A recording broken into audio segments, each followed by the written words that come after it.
Hey guys, this is Comic and today I'm doing a review for the Runaways episodes 1 through 3. So, I did do a review for episode 1, a pretty in-depth review during New York Comic Con, so I probably won't go too deep into episode 1, but go further into episode 2 and 3. Now, I'm also sorry that this is slightly delayed. I hope to have my Runaways reviews posted every Tuesday around, the afternoon.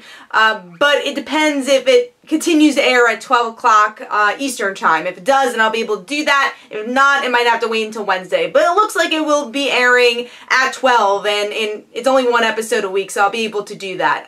But let's move into these episodes. Now, the first episode, just a little summary of what I thought. I loved it as a Runaways fan. I loved all the changes they made. Again, I go more into detail with my other episode 1 review. A lot of detail I go into that, so that's in the description below. But let's start talking about episode 2 and 3. So, episode 2 actually, flips the script a bit, where we get to see the parents' point of view. But I like how organic it was. It didn't feel like, alright, all we're getting are the parents, this should be a boring episode. And that was kind of my fear, but they still have the kids in the episode, that way they can show what type of timeline's going on, and you get to still see other nuances from the kids with a different point of view, which is the parents.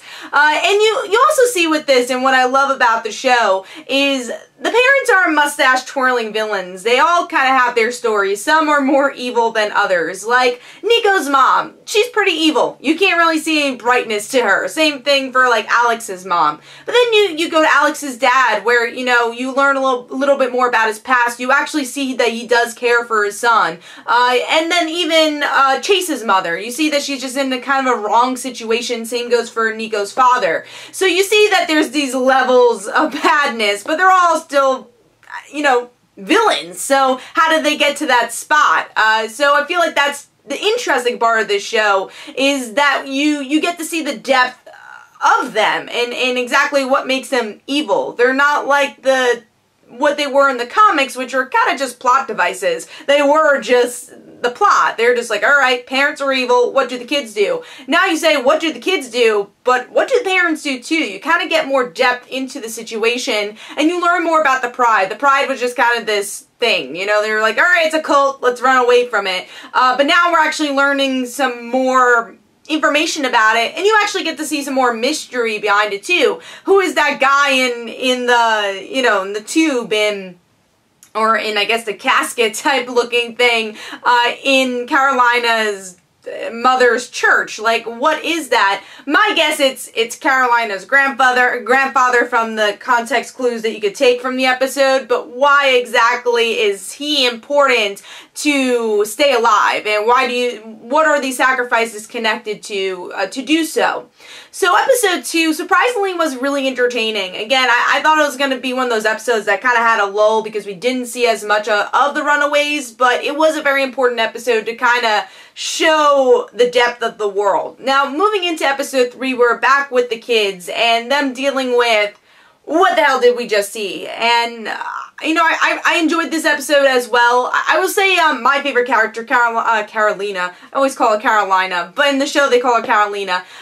She had a little less to do, because I think in episode 4 we're going to learn more about her abilities and all that, so from what the preview is showing, so I understand why she didn't have as much. But we do get to explore some relationships in this episode, so if you're a Chase and Gert fan, you're definitely going to enjoy those scenes. And I like them connecting and finding the goggles, from the original comic book, and they have such a great chemistry in the show and great banter between each other. And then you find Old Lace, and exactly what Old Lace does, which is a connection to Gert. You get that right away from when you meet Old Lace. So I enjoyed those aspects. And then you get Alex and Nico. And Alex is this kind of wild card character, Wilder.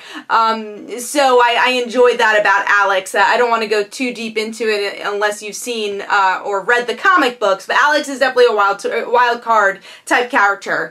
So I like to see where that relationship is going with Nico and Alex. So I'm glad they're also playing off of that, and we'll see maybe a certain love triangle will happen. Again, don't want to spoil it unless you've read the comics, but if you've read the comics, you might know what love triangle I'm talking about. And then you have Molly, who is dealing with her abilities, but also kind of caught in between Alex's mother, where Alex's mother's like, well, Molly knows something, and thankfully, Alex's father is like, oh, you know, before you try to wipe her memories away and, you know, destroy the girl's life, see if she actually knows something. And Molly plays it pretty smart with her personality and playing it off, but at the same time is learning about these abilities and saying, oh god, what's going on? I kind of like this though, you know, she likes her mutant powers, not mutant powers, but her abilities, like she did in the comics. She's getting excited about it, but she also doesn't really know what this all means. So overall, I love this show. It's one of these shows that, you know, for a long time, I haven't been excited, like, oh my god, I can't wait for next week for a television show, because there's so many superhero shows out, there's so many TV shows out, but Runaways is a special type of show where I say, damn, I can't wait for next week. I'm counting down the days. So it's also a show I definitely could watch over and over again, which is also a special type of show. Definitely for me, the best Marvel show. Again, that also goes into some bias because I do love Runaways and grew up reading Runaways. So, you know, it's that coming to life. But let me know in the comments below what you think. And of course, I will be reviewing Runaways episode by episode. So don't worry, I will not be missing that chance. But let me know in the comments below what you thought. So this is Comic Don't forget to follow me on Twitter. Don't forget to like my Facebook page. Also, description below, there are links for my comic book, Like Father, Like Daughter. And don't forget to like the Facebook page of Like Father, Like Daughter. And I'll see you guys later. Bye.